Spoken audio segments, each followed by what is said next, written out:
แมวเหมียวแม่เหมียวทั้งหลายหลวงปู่จะเข้ามาเก็บกวาดทำความสะอาดบ้านน้องเหมียวแล้วก็ให้อาหารขอนำคลิปถ่ายคลิปให้เอฟซีได้ดูก่อนว่าน้องเหมียวเป็นไงกันบ้างน้องเหมียวอยู่ยังไงกันบ้างลูกเรียกชื่อเลยนี่แตงโมอันนี้เทาเล็กเจดีสีไม่ใช่ส้มขาวใหญ่นี่น้องอะไรลูกน้องน้อยนานี่น้องอะไรพุทราน้องพุทราน้อยนาพุทราไหนดูน้อยนาดิข้างในขาเท้าเป็นไงบ้างเท้าเจ็บอยู่เลยนะเขาปีนขึ้นไปในกรงแล้วก็เป็นไปหนีบขัดยังไงไม่รู้เขาลงมานะน้องมนชัยเพชรดำน้อยขวัญจิตมีสุขน้องน้อยนากับพุทธาแล้วก็น้องลำไย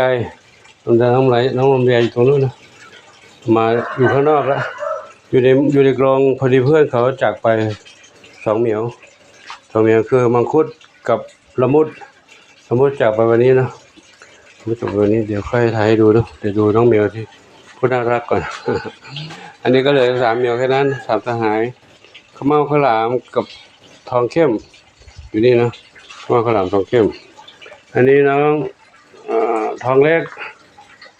อยู่นี่คนเดียวดูทางนี้ปุ๊บ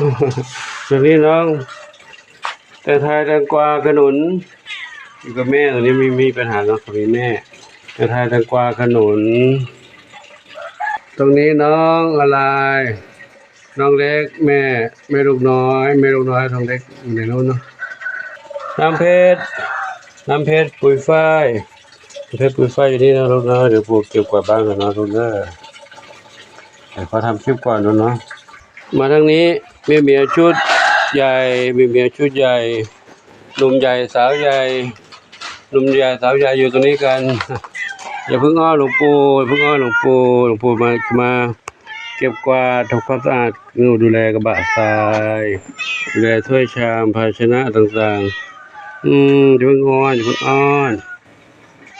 อย่าเพิ่งอ้อนเลยนะครับขอถ่ายคลิปก่อนลูกก่อนจะเก็บทำความสะอาดจะได้ดูว่าน้องเหมียวกันเยอะไหมเต็มกระบะทรายไหมเต็มแล้วเดี๋ยวกูเข้าไปเก็บเนอะเดี๋ยวก่อนลูกต้องเก็บกวาดทำความสะอาดก่อนแล้วค่อยให้อาหารแล้วหนูกินหนูก็จะหลับไปเลยไงลูก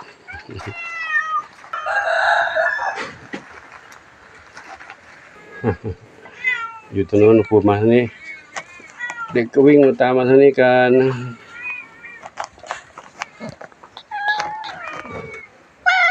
เดี๋ยวก็ปู่มาถ่ายภาพก่อนจับไม้จับมืออะไรกันแล้วถ่ายภาพให้ดูก่อนถ่ายภาพให้FCดูก่อนว่า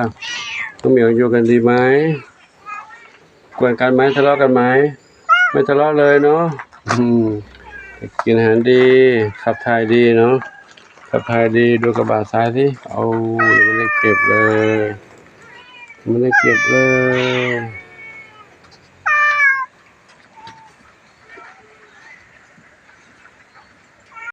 มาด้านนี้น้องอะไรน้องกล้วยทั้ง4กล้วยหอมกล้วยไข่กล้วยแขกกล้วยปิ้งมาทางนี้พี่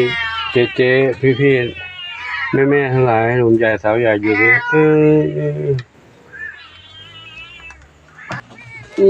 คิดว่าทำไมลูกแต่นี้อีกสาวใหญ่ทั้ง2อย่างนี้สาวใหญ่ทั้ง2อย่างนี้เนาะปู่มาน้องปู่ทำเขาก็ถ่ายคลิปแป๊บเดียวแหละน้องกระต่ายดูกระต่ายอยู่ตรงนั้นกระต่ายอยู่ใต้นั้น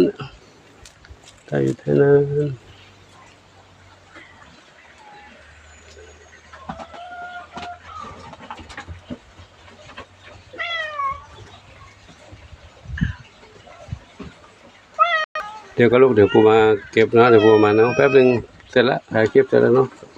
ต่อทองน้องมีบุญต่อทองน้องมีบุญอย่างนี้เนาะครับเดี๋ยวขอถ่ายคลิปน้องละมุดนะละมุดจากไปแล้วลูกนะขอหนูไปดีลูกเด้อขอหนูไปดีนะถูกภพภูมิที่ดีนะอนิจจาวัฏสังขาราอุปาทวยธรรมมิโนอุปชิตวานิรุชันติเตสังอุปสมโมทุกโคขอให้ไปสู่ภพภูมิที่ดีลูกเด้อชาตินี้เราหมดกรรมแล้วนะลูกนะแล้วก็อีกน้องเล็กหนึ่งคือน้องมะกรูดเนาะน้องมะกรูดจากไปแล้วขอให้น้องสู่ภพภูมิที่ดีเด้ออนิจจาวัฏสังขาราอุปาทวยธรรมมิโนอุปจิตวานิรุชันติเตสังอุปสมโมทุกโขน้องไปเกิดภพภูมิที่ดีลูกนะชาตินี้เราหมดกรรมแล้วนะลูกนะโ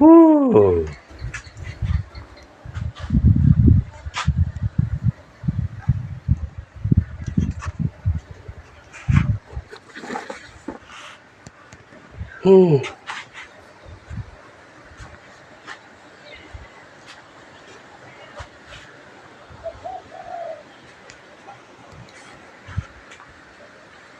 ไม่ขึ้นมาแล้วหรอไหมโอ้จะขึ้นมาทำไมวะ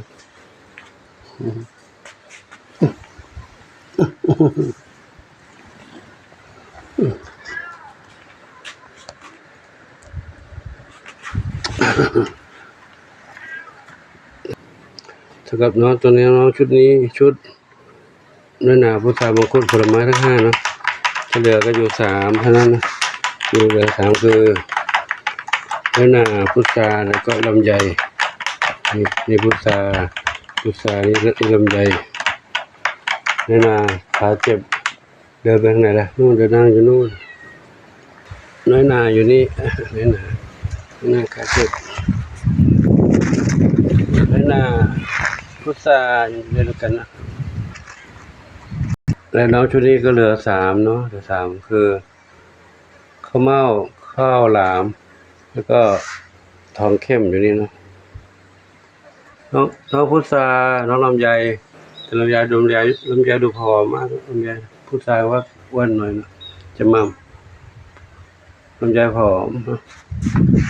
ก็ตอนนี้ให้เขาอยู่ข้างนอกก่อนนะเพราะตัวนี้ตู้ไม่ใช่ตู้ที่นอนกรงนี้นะก็เปิดระบายออกเปิดมุ้งออกระบายออกเนาะก็ตอนนี้ยังไม่ได้ให้เขาพักเพราะเขา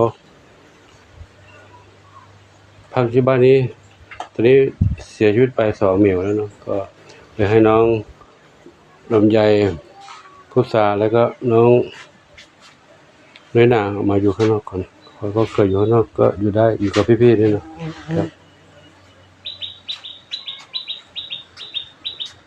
เดี๋ยวไปดูน้องเล็กอีกบ้านหนึ่งเนาะน้องเล็กอีกบ้านหนึ่งที่ไม่มีแม่มาดูน้องเหมียวบ้านนี้เนาะวันนี้ขาดแม่เด็กขาดแม่ก็จะไม่ค่อยมีภูมิต้านทานเท่าไหร่เนื่องจากไม่ได้รับสารอาหารจากแม่นะเดี๋ยวเปิดมุ้งดูสิลูก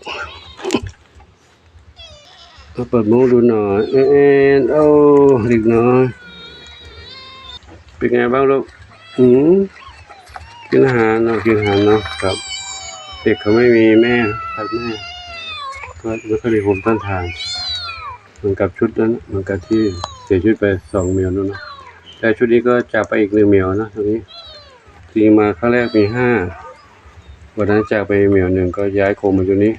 ตอนนี้จากไปอีก1แล้วนะไป1แล้วน้องเล็กน้องน้อยขอน้องไปดีลูกเนอะชาตินี้เราหมดกรรมชาตินี้เรื่องไหนลูกนะตัวเล็กนิดเดียวนะ